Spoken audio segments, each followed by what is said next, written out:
Philip രണ്ടാമനിൽ നിന്നും 20-ാമത്തെ വയസ്സിൽ കിരീടമേറ്റെടുത്ത Alexander എന്ന് പറയുന്ന പുരാതന മാസഡോണിയയിലെ ഒരു ഗ്രീക്ക് രാജാവുണ്ടായിരുന്നു.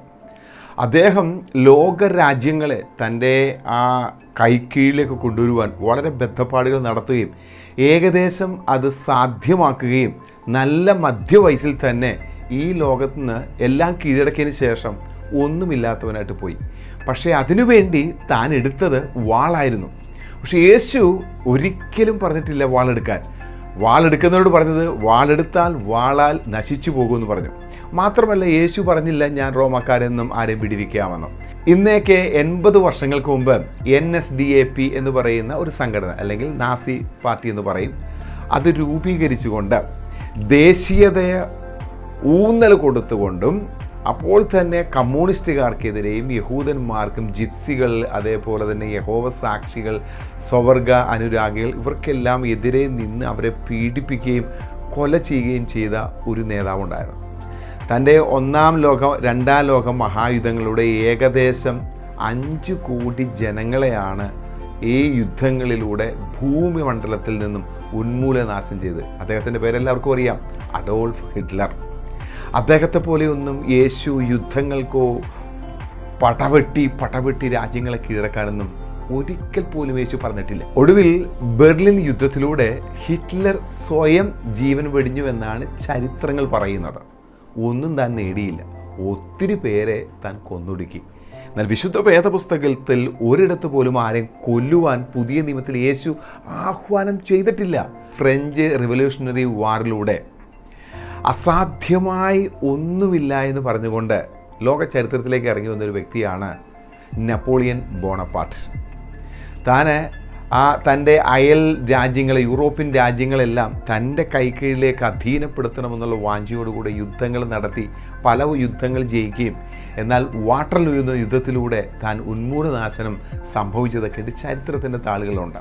ഇങ്ങനെ പല മഹാരഥന്മാർ ചരിത്രത്തിലേക്ക് നല്ലവരായിട്ടും ചീത്തവരായിട്ടൊക്കെ കടന്നു വന്നിട്ടുണ്ട്.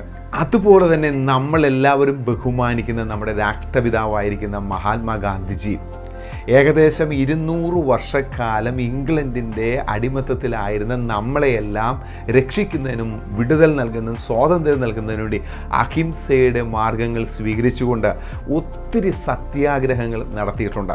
യേശു എന്നാൽ ഇതേപോലെ ഒരു സത്യാഗ്രഹം നടത്തി ഒരു സ്വാതന്ത്ര്യത്തിനു വേണ്ടി ഒരു പിടിവാശിയും നടത്തിയത് ചരിത്രത്തിൽ ഒരിടത്തുമില്ല. അപ്പോൾ പിന്നെ യേശു ആരാണ്? കൃത്യമായ ആൻസർ ബൈബിളിൽ പറയുന്നുണ്ട്. യേശു ജനിക്കുന്നതിന് മുമ്പേ പറഞ്ഞിട്ടുണ്ട്.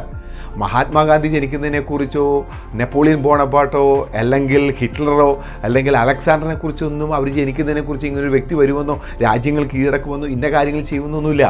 യേശു ജനിക്കുന്നതിന് മുൻപ് തന്നെ വ്യക്തമായിട്ട് പറഞ്ഞു യേശു ജനിക്കും, ഇന്ന സ്ഥലത്ത് ജനിക്കുമെന്ന് പറഞ്ഞു.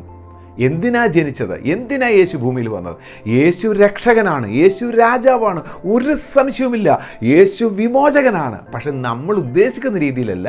ഇത് തികച്ചും വിശ്വാസ സംബന്ധമായും ആത്മീക സംബന്ധമായ വിഷയമായതുകൊണ്ട് ആത്മീക രീതിയിലും വിശ്വാസ രീതിയിലും ഇത് കൈകാര്യം ചെയ്തില്ലെങ്കിൽ അങ്ങനെ കൈകാര്യം ചെയ്യാത്തവർ വലിയ അബദ്ധങ്ങളിൽ ചെന്ന് ചാടാൻ ഒത്തിരി സാധ്യതകളുണ്ട്. യേശു പാവ വിമോചകനാണ്. യേശു പാപ വിമോചകനാണ്. യേശു ഭൂമിയിൽ വന്നിട്ട് എന്തെങ്കിലുമൊക്കെ ചെയ്തെന്ന് വെച്ചാൽ ചെയ്തു. നമ്മുടെ പാപങ്ങൾ നിരക്ഷിക്കാനുള്ള രക്ഷാനായകനെന്ന് തിരുവചനം വ്യക്തമായിട്ട് നമ്മളോട് പറയുകയാണ്. ആ യേശു ചരിത്രത്തിലേക്ക് ഇറങ്ങി വന്ന് ശക്തമായ കാര്യങ്ങൾ ചെയ്തു. അതിനി വിസ്മരിക്കുന്ന പറ്റുന്ന കാര്യമില്ല. ചരിത്രത്തിൽ അത് ആലേഖനം ചെയ്യപ്പെടുത്തി വച്ചിരിക്കുന്ന സംഭവങ്ങളാണ്. ആ യേശു പറഞ്ഞിട്ടുണ്ട് ഇനിയും വരുമെന്ന്. യേശു വരുന്നതിന് മുമ്പ് യേശുവിനെക്കുറിച്ച് പറഞ്ഞു വരുന്ന കാര്യങ്ങൾ. യേശു ഇവിടുന്ന് പോകുന്നതിന് മുമ്പ് ഇനിയും വരുമെന്ന് പറഞ്ഞിട്ടുണ്ട്.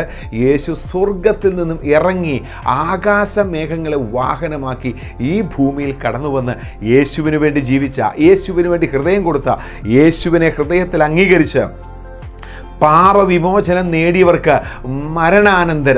മരണാനന്തരം ദൈവം ഒരുക്കിയ നന്മകൾ ഒരുമിച്ച് ആത്മീക നേതാവായ നിത്യരക്ഷകനായ നമ്മുടെ ദൈവമായ യേശു ഒരുമിച്ച് വാഴുവാൻ സാധ്യതയുണ്ടെന്നും വ്യക്തമായി തിരുവചനം പറയുന്നു.